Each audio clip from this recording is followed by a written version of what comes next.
Fresno State week. They're an athletic team. I know they didn't fare very well against the Trojans, but they do have good players. They've certainly got all our attention, all our respect. Needless to say, I mean, they've won, what, 20 plus games over the last 2 years, or 20 games over the last 2 years, so, and essentially one game away from a BCS last year. So even though last week was not real competitive for them, you know, we fully realize how good they are, and they're well coached, and they got plenty of good players. So we will need to play our best football. We got them at our place, which is a plus. At the game on Thursday, which gave our guys a little bit more time to rest and heal up. We'll get back on the field today and start preparing for Fresno State.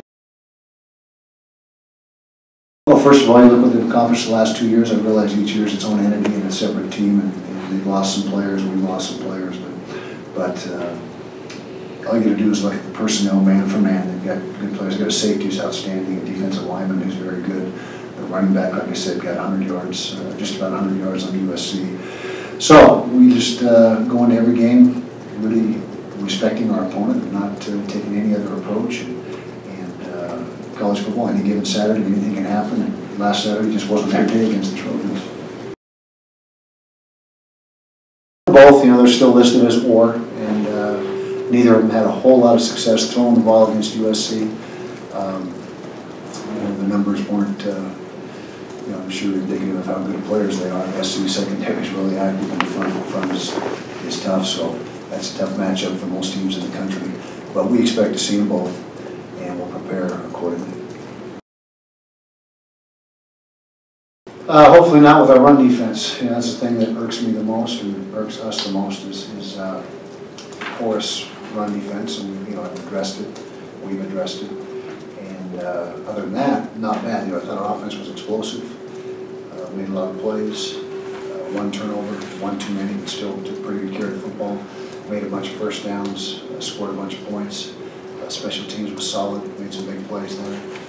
And defensively, you know, against the pass, we were pretty decent. We gave up a few balls, but the real glaring negative from the game was the run defense, and we got to get that fixed. And Fresno actually ran the ball very effectively against SC. They had a back that had just about 100 yards and about 160 yards overall rushing, which against that SC front seven is pretty darn good. Yeah, and it wasn't really guys in the wrong roles. It was guys not in the right gaps. You know, so it was more assignments rather than personnel in the wrong positions and so forth. It was missed assignments and not canceling gaps that needed to be canceled. And so it's just, you know, it's not a real difficult fix. I mean, all you got to do is get the right gap. And so we'll work hard this week at making sure that happens. It's not like we're getting manhandled. I guess when I wanted to get manhandled, it was more assignment errors. Well, yeah, like I said, I thought we did a lot of good things, and we're certainly not going to. I almost feel like sometimes the media wants to apologize for a victory. I mean, a victory is a victory. We felt pretty good about a lot of things. I don't really believe you get a true perspective until 3 or 4 weeks into the season. You know, I don't think for sure one game can't give you great perspective, even a couple. And it's not till later into the season, you know, weeks 3, 4, 5, that you really start to find out who you are and what you do well.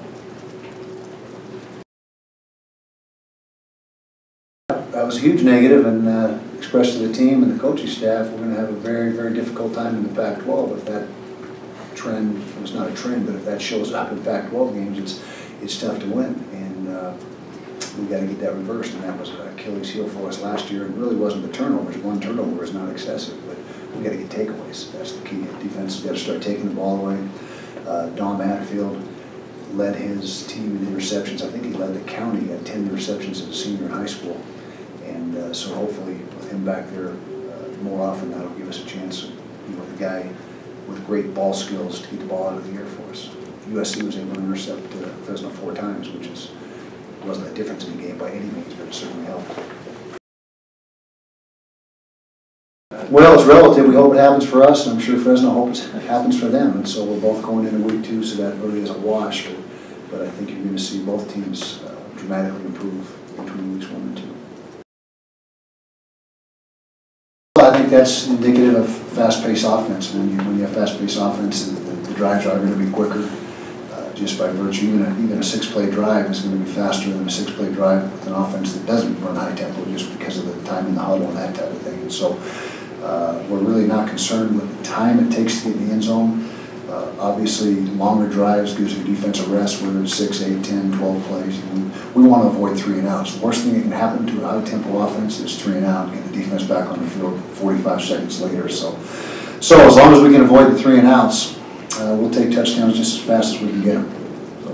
Well, I think that's about right. You're always trying to force the tempo and play as fast as you can, but not at the expense of lack of execution, as I've said many times. And so I think that there is a point of diminishing returns when you try to go too fast. And although we may not be going as fast as ideal, I think we're pushing that envelope and we're very close.